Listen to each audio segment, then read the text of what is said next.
BNS के chapter 3 general exceptions को 2 part में डिवाइड किया गया है, general exceptions and second part में right of private defence. General exceptions में आईपीसी के सेक्शन 76 से लेकर 95 तक यह डेफिनेशन दिया गया था, जिसे रिप्लेस करने के बाद बीएनएस के सेक्शन मतलब भारतीय न्याय संहिता के सेक्शन 14 से लेकर 33 तक यह सेक्शन दिया गया है। पार्ट 2 की बात करें तो राइट टू प्राइवेट डिफेंस में आईपीसी के सेक्शन 96 से लेकर 106 तक यह डेफिनेशन दिया गया था, जिसे रिप्लेस करने पर भारतीय न्याय संहिता बीएनएस के सेक्शन 34 से लेकर 44 तक यह डेफिनेशन दिया गया है। जनरल एक्सेप्शंस में आईपीसी के सेक्शन 76 से लेकर 95, जिसे रिप्लेस करने के बाद बीएनएस के सेक्शन 14 से लेकर 33 तक की जो भी सेक्शंस हैं उसमें मिस्टेक,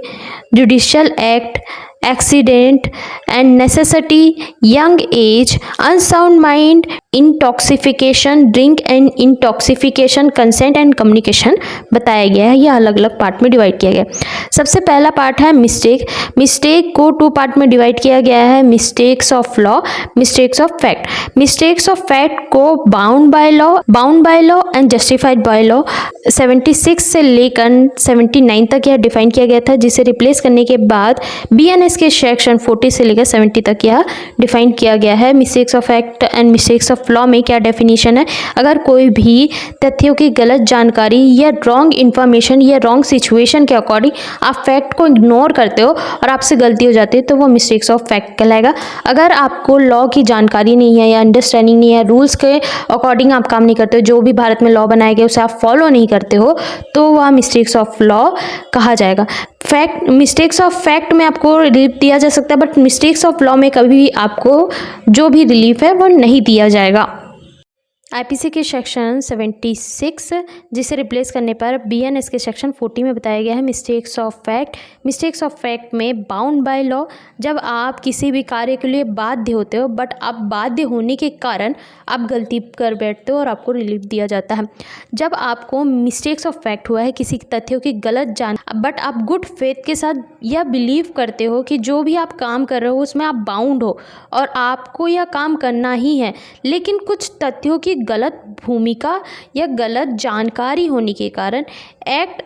कर बैठता है कोई व्यक्ति या आपसे कोई एक्ट हो जाता है, बट पर्सन की जो फेथ है, वह बिलीव है, वह सही है और उसे लगता है कि यह सही है, बट कुछ सिचुएशन के कारण वह गलत हो चुका है और उनकी जो इंटेंशन है वह गलत नहीं है, वह गुड फेथ के साथ वह काम करते हैं, तो वह बाउंड बाय लॉ कहलाएंगे। बाउंड बाय लॉ में अगर कोई गलती हो जाने पर उन्हें रिलीफ दिया जा सकता है।